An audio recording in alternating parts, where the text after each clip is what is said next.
আসসালামু আলাইকুম everyone, welcome to লাবনীস kitchen. আজকে আমি আপনাদের সাথে শেয়ার করব পটলের একটি নতুন রেসিপি। তো পটল তো সবাই অনেকভাবে রান্না করে খেয়েছেন, তো কিন্তু সবসময় কিন্তু একভাবে খেতে ভালো লাগে না, তাই ভাবলাম যে আপনাদের সাথে একটু নতুন কিছু শেয়ার করি। তো রেসিপিটির নাম হচ্ছে পটল চিংড়ির মশলা। জিভে জল আনা পটল চিংড়ির মশলা একবার খেলে এর স্বাদ কখনোই ভুলতে পারবেন না। তো চলুন তাহলে দেখে নেওয়া যাক কি কি লাগছে আমার রেসিপিটি তৈরি করতে। এখানে আমি পটল নিয়েছি 6টি মাঝারি সাইজের। পটলগুলোকে আমি প্রথমে ভালোভাবে পানি দিয়ে পরিষ্কার করে ধুয়ে নিয়েছি। এখন পটলগুলোকে আমি ছিলে নিচ্ছি, তবে বেশি মোটা করে ছিলতে যাবেন না, একটু পাতলা করেই ছিলে নেবেন। আশা করছি আমার আজকের রেসিপিটা আপনাদের কাছে ভালো লাগবে এবং সহজও লাগবে। তো মাঝখান দিয়ে আমি ফালি করে এখন ছোট টুকরো করে কেটে নিচ্ছি।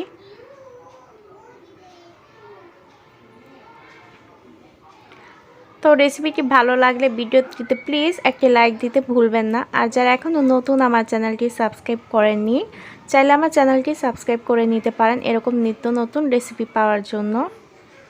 এই তো পটলগুলোকে আমি সবগুলোকে এভাবে কেটে নিয়েছি, আমি একটু দেখিয়ে দিচ্ছি। এই তো ছোট টুকরো করে।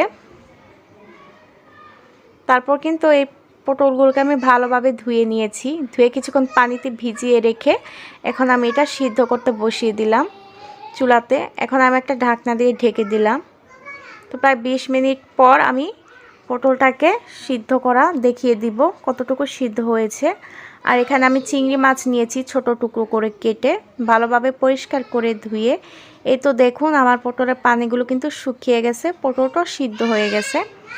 পটলগুলোকে এখন আমি ব্লেন্ড করে নিয়েছি ব্লেন্ডার মেশিনে। এই তো দেখুন।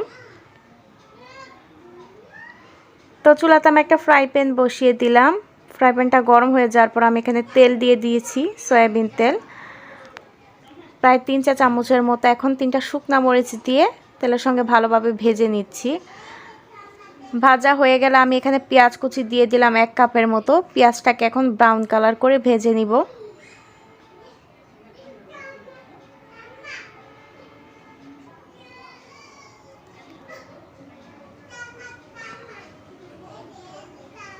তো বাড়িতে যদি আপনার হাতের কাছে মাছ মাংস কোনোটাই না থাকে, তো যদি পটল থাকে এভাবে রেসিপিটি করতে পারেন। এখন আমি স্বাদ মতো লবণ দিয়ে আবার একটু নেড়ে চেড়ে নিচ্ছি। তো আপনারা চাইলে যখন আপনাদের বাসায় চিংড়ি মাছ থাকবে না তখন কিন্তু সেটা স্কিপও করে দিতে পারেন। এখন আমি দিয়ে দিলাম 1 চা চামচ আদা বাটা আর 1/2 চা চামচ রসুন বাটা। এখন ভালোভাবে নেড়ে চেড়ে মিশিয়ে নিচ্ছি পেঁয়াজগুলোর সঙ্গে। তো আদা বাটা বা রসুন বাটা মানে দুটোটাই তো আমি এখানে দিয়েছি, ভালোভাবে কিন্তু ভেজে নেবেন। তো 1 চা চামচ লাল মরিচের গুঁড়া দিয়ে দিলাম, 1 চা চামচ হলুদের গুঁড়া দিয়ে দিলাম। এখন ভালোভাবে একটু নেড়েচেড়ে মিশিয়ে নিচ্ছি। তো আপনার মশলাটা যত বেশি কষাবেন এটা খেতে কিন্তু তত বেশি ভালো লাগবে। এখন আমি দিয়ে দিচ্ছি 1 চা চামচ গরম মশলার গুঁড়া। আবার একটু ভালোভাবে নেড়েচেড়ে নিচ্ছি।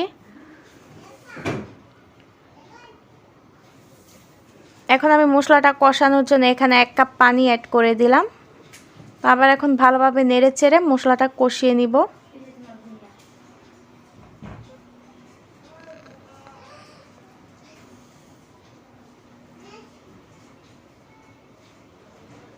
আমার মশলাটা কষানো শেষ। এখন আমি ধুয়ে রাখা ছোট করে কেটে রাখা চিংড়িগুলো দিয়ে দিলাম।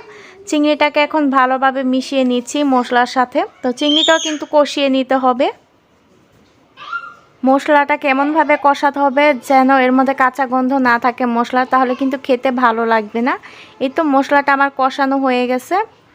তো এখন আমি ব্লেন্ড করে রাখা সেই পটলগুলো দিয়ে দিচ্ছি। তো এখন পটলটাকে ভালোভাবে এর সঙ্গে মিশিয়ে নিব। অনেকে কিন্তু পটলটাকে আস্ত টুকরো করে কেটে দেয়, প্রথম আমি যেভাবে কেটে দেখিয়েছিলাম। তো এটা কিন্তু অনবরত নেড়েই যেতে হবে, তা না হলে কিন্তু লেগে যাবে। তো চুলার আঁচটা কিন্তু মিডিয়াম থাকবে। এখন আমি 4টা কাঁচামরিচ দিয়ে আবার ভালোভাবে মিশিয়ে নিচ্ছি। তো কাঁচামরিচটা দেওয়ার কারণে কিন্তু ফ্লেভারটা খুব ভালো আসবে। এই দেখুন আমার পানিটা কিন্তু আস্তে আস্তে শুকিয়ে যাচ্ছে। তো পানিটা কিন্তু পুরো শুকিয়ে নিতে হবে। তো কিছুক্ষণ পরপর কিন্তু নেড়ে ছেড়ে দিতে হবে, তাহলে পটলের মিশ্রণটা কিন্তু ঘন হয়ে আসবে। এই দেখুন আস্তে আস্তে কিন্তু পানিটা শুকিয়ে গেছে। এখন আমি হাফ চা চামচ জিরার গুঁড়ো দিয়ে এর সঙ্গে মিশিয়ে নিব। বা আপনারা চাইলে কিন্তু জিরার গুঁড়োটা স্কিপও করতে পারেন। তো জিরার গুঁড়োটা দেওয়ার কারণে কিন্তু খেতে অনেক ভালো লাগবে চিংড়ি পটলের মশলাটা। তো আমি ভালোভাবে নেড়ে চেড়ে নিলাম। এখন চুলাটা অফ করে দিব। আমার রান্নাটা কিন্তু প্রায় হয়ে গেছে। এখন আমি গরম গরম পরিবেশন করে নিচ্ছি। দেখুন দেখতে কিন্তু অসম্ভব সুন্দর হয়েছে কালারটা, আর খেতে তো অসম্ভব মজাদার। তো সবসময় পটল একভাবে রান্না না করে একবার এভাবে রান্না করে দেখবেন, খেতে ভীষণ ভালো লাগে। ছোট চিংড়ি দিয়ে এই পটলের রেসিপিটা বাসায় তৈরি করে নিতে পারেন খুব সহজে। আশা করছি আমার আজকের রেসিপিটি আপনাদের কাছে খুবই ভালো লেগেছে এবং সহজ লেগেছে। তো রেসিপিটি কেমন লেগেছে আমাকে কমেন্টস করে অবশ্যই জানাবেন। আজকের মতো এখানেই বিদায় নিচ্ছি। সবাই ভালো থাকবেন, সুস্থ থাকবেন। আল্লাহ হাফেজ।